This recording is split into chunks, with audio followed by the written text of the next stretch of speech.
Okay, here we are with the Youth Companion magazine of 1895. And the first story we're going to read to you is Almost a Tragedy. And then we'll read to you Keeping the Appointment.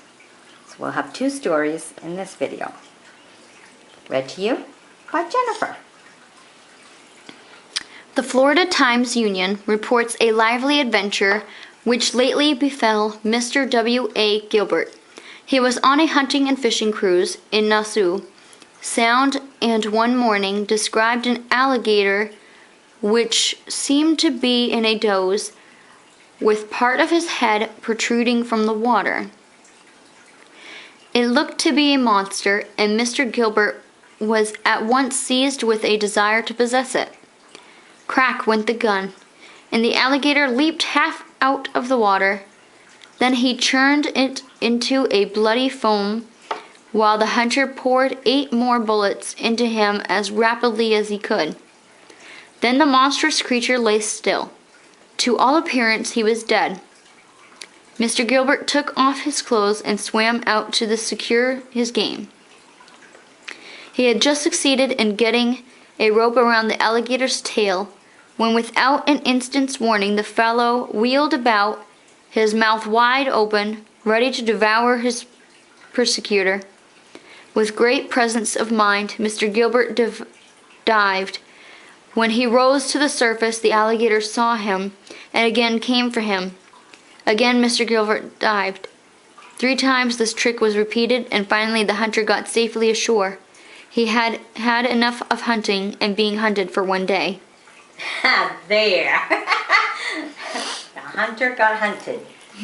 There you go. Kept the appointment. In one sense, the world is growing smaller every year. Traveling facilities are constantly increasing, and distant places seem less and less remote.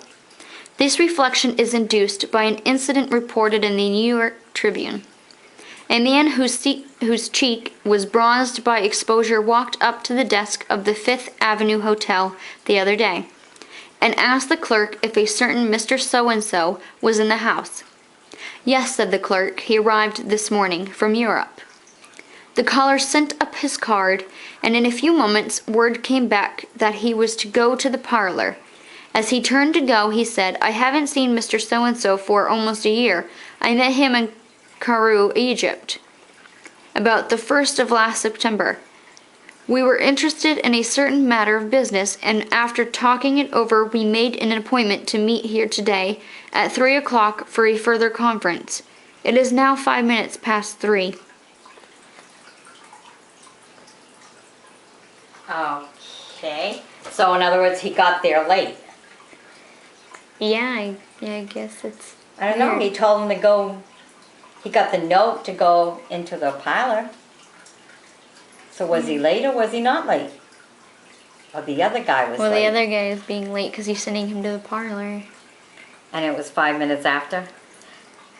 Okay. Don't quite understand. 5 minutes? Well, we go to the doctor's office and we wait a lot longer than 5 minutes today, I'll tell you what.